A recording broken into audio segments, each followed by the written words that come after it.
In today's video, I'm going to teach you how to add your signature to an invoice template in Zoho Invoice. Whether you're streamlining your business operations or just getting started, adding a personal touch can make all the difference. Let's dive in. First, you'll want to log into your Zoho Invoice account through the Chrome browser. This is the recommended browser as it generally offers a smooth experience with Zoho's features. Once you're logged in, take a moment to familiarize yourself with the dashboard if you're new. It's designed to be user-friendly, offering quick access to essential functions right from the get-go. Now you'll need to head over to the Settings section. To find this, look towards the top right of your dashboard where you'll likely see a gear icon.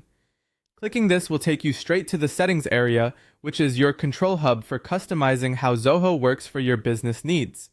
From there, navigate to the Templates option. This section lets you customize various documents you'll use, such as invoices, estimates, and more.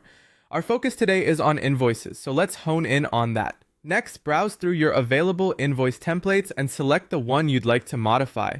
This is where you can get creative if you wish. After opening the template editor, your task is to locate the signature section.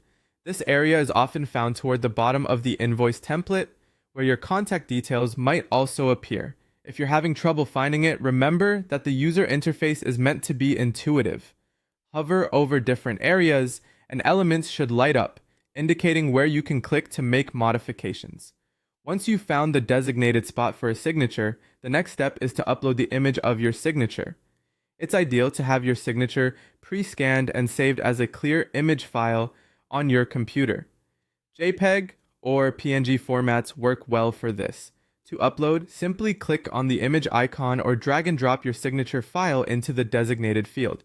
It's a straightforward process, but ensure the signature is legible and appropriately sized before confirming the upload. After you've successfully uploaded your signature, the next thing to do is adjust its position on the template.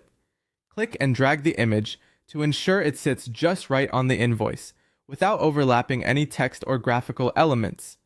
A properly placed signature should look natural and professional, sitting neatly where a traditional pen and paper signature would go. Finally, go ahead and save your changes to the template. This step is crucial as it ensures your signature will appear on all future invoices automatically. To verify everything is set up correctly, create a test invoice. Generate an invoice as you normally would and examine the preview or printed version